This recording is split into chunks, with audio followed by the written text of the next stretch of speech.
Welcome. In this video, we're going to talk about transformers. They are necessary components in our X-ray tubes.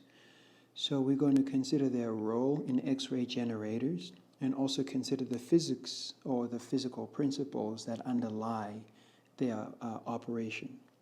And then finally, we're going to consider the different types of transformers that are going to be interesting to us in the context of X-ray tubes. Well, as we saw in the circuit of an X-ray tube, we saw that there were multiple components, some of which were given by were sketched in this form.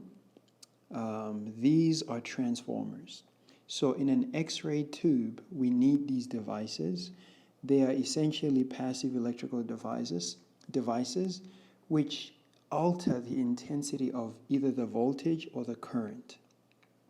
Sometimes we need the voltage to be increased, so we need to use transformers. Sometimes we need the voltage to be reduced. We also need the transformer. Okay, so two examples that I've highlighted here, or well, picked out, were the high voltage transformer. This is what's over there. That's a high voltage transformer. This is the one that's directly connected to the X-ray tube insert. That's where we generate X-rays. In order to generate X-rays, we need high kVps. In order to get high kVps, we need a large voltage, and that job is executed by a transformer to get our voltages to the X-ray range. And then there's another kind of transformer. That's the one that's called a filament transformer, which is over here. This one is different because in this section of the circuit, our purpose is different. We're trying to get electrons to be released from the filament through thermionic emission, that is boiling them off the filament. So there we need the intensity of the voltage to be low. However, we want the current to be high. So we will see how transformers help to execute this process. A quick look at how the physics underlying transformers. Essentially, transformers use two physics principles. The first one is related to moving charge. Whenever a charged particle is in motion, in particular non-constant motion, that charge will generate or will induce a magnetic field. You may remember in your first year, when you have a wire that carries some amount of current, some amount of electricity, in the vicinity of that charge, of that wire, you might find that there's some kind of magnetic field that's generated. And if you have a long wire, the formula or the size of the magnetic field is given by that. And if your wire is a loop, the size of the magnetic field generated by that moving charge through that looped wire is given by this. So that's the first side of the first necessary law of how transformers work. The key is a moving charge generates a magnetic field. That's step one. The second side of a transformer is that it uses another principle, which essentially you could think of it as the corollary to this. That is, when you have a changing magnetic field, that changing magnetic field will generate a current in some close by conductor. So in the first one, we have a moving charge giving rise to a magnetic field. In the second one, we have a changing magnetic field giving rise to current or electricity. Now, when the magnetic field is changing, it's better for us to refer to that change as what we call flux, magnetic flux. So whenever you have a magnetic flux, you're going to induce some current in some close by conductor.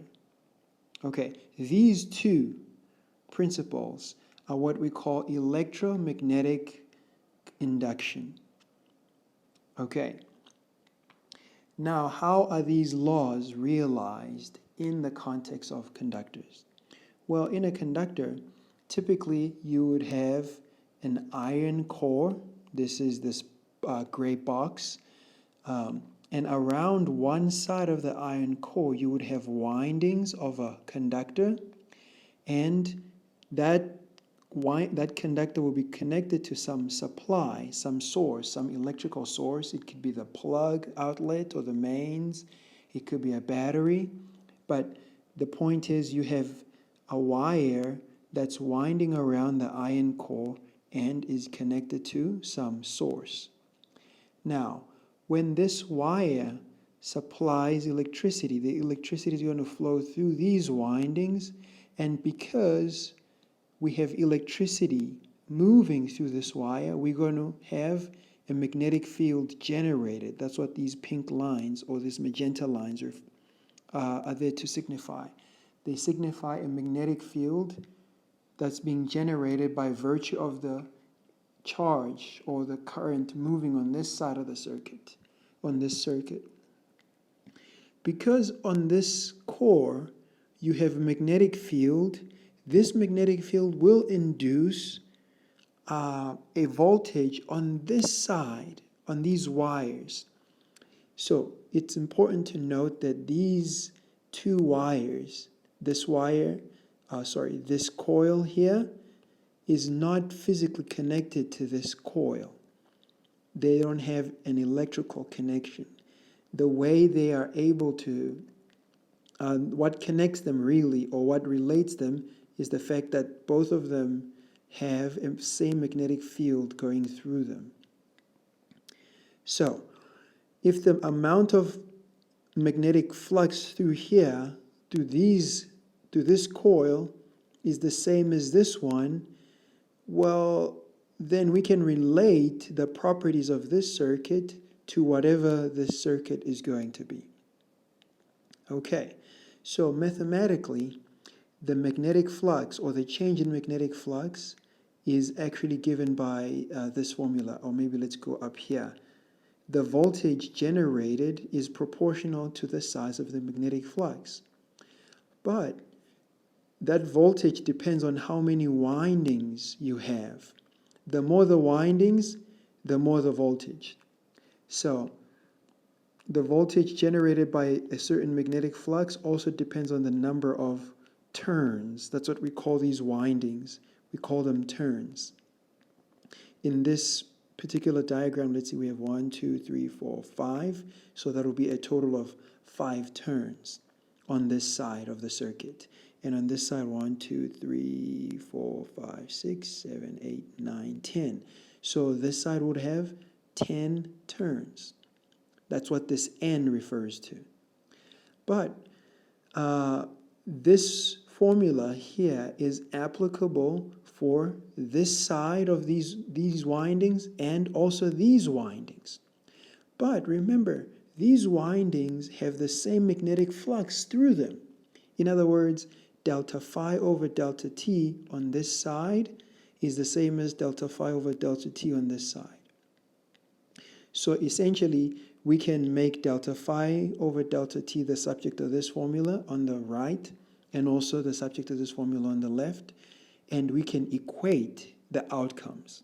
When we equate those outcomes, what we end up with is this formula. This is voltage sub P divided by N sub P is equals to V voltage sub S divided by N sub S. Okay, what are the P and S referring to? The P refers to primary and S refers to secondary. What distinguishes primary from secondary? The side of the transformer that is connected to a power source is referred to as primary. In this particular example, this side of the transformer is connected to an electrical source. So, therefore, the windings here are going to be subscripted with P to indicate that this is the number of windings on the primary side, and the voltage on this side is going to be is going to have a subscript of P to indicate that this is the primary side. The same goes on the secondary side. The secondary side is the side where current is induced. We don't have direct supply by some power source, but current on this side is induced by virtue of this source on the primary side. So that's what the sub S here refers to, secondary voltage up here and secondary windings over here. This ratio of the number of turns on the secondary side divided by the number of turns on the primary side has a name. We call it a turns ratio. It is important to note that it's always the secondary divided by the primary. This will enable us to classify different types of transformers. We will see this shortly. Okay, let's grab this formula here and rewrite it in a meaningful way. And the way we will rewrite it, we will make V sub S the subject of the formula. If we make V sub S the subject of the formula, the N sub S is going to go up there, and what we will end up with is this. Notice, this tells us what the size of the voltage on the secondary side in relation to the voltage on the primary side. These two are related, but how are they related? Well, their relation depends on this ratio. Notice, if N sub S, the number of turns on the secondary side, is divided by the number of turns on the primary side is larger than 1. In other words, if this ratio is larger than 1, this means V sub S is going to be larger than V sub P. In other words, the voltage on the secondary side is going to be larger than the voltage on the primary side. Such a transformer is referred to as a step up because it received an input of Vp, but its output is larger than its input. So it stepped up the voltage. That's what we mean by a step-up transformer. Now, what if the turns ratio is less than 1?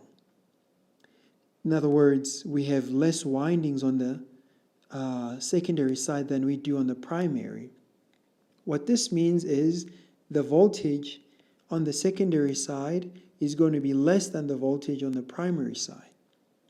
This means the output voltage is less than the input. We put in 220 volts, we get in, for instance, 120 volts. This means this transformer is a step-down transformer. It received a certain amount of voltage and it reduced its intensity or its amplitude. And then finally, a transformer which, although it doesn't feature in an X-ray tube, but it's worth mentioning, is what we refer to as an isolator transformer.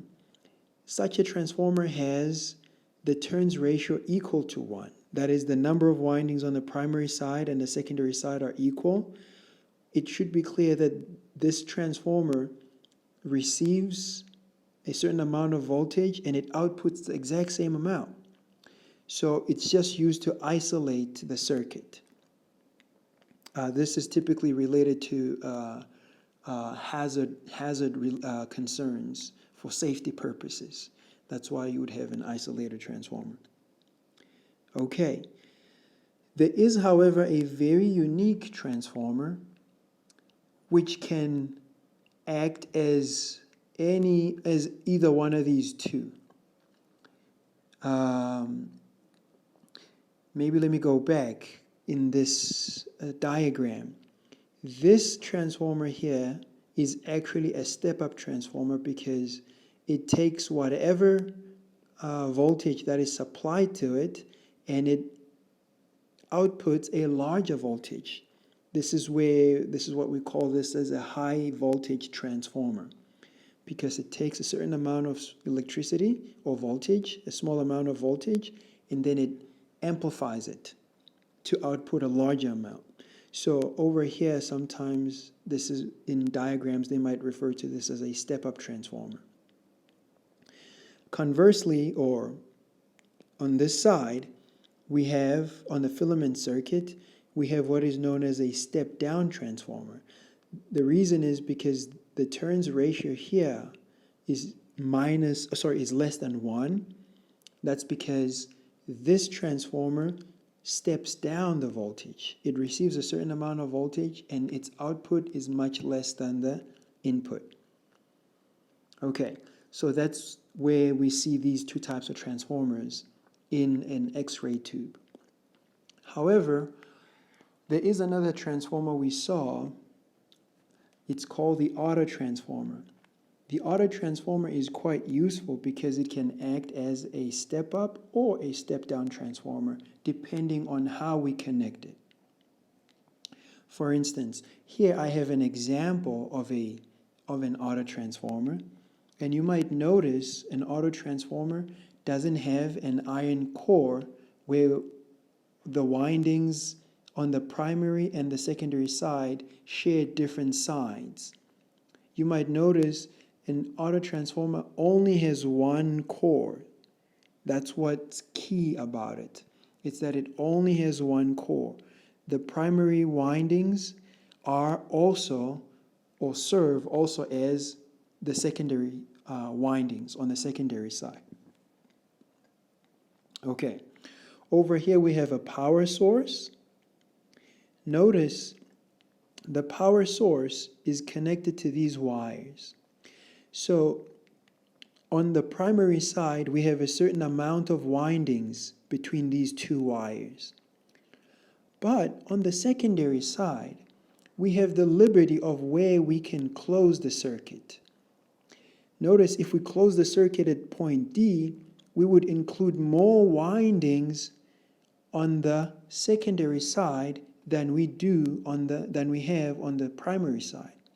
So if we were to close the circuit at point D, this transformer would have the number of windings on the secondary side would be larger than the number of windings on the primary side, which means we would have a step-up transformer if we were to close the circuit at this point. However, notice if we were to close the circuit at point E, notice the number of windings enclosed between, on the primary side versus the secondary side. Let's suppose we were to close the circuit over there. Suppose we were to close our circuit over there. Now, notice the number of windings on the primary and the secondary side are the same, because we have the same number of windings enclosed. So in this case, the autotransformer will act as an isolated transformer, because NS is going to be equal to NP. This would mean that the voltage on the primary is going to be the voltage on the secondary.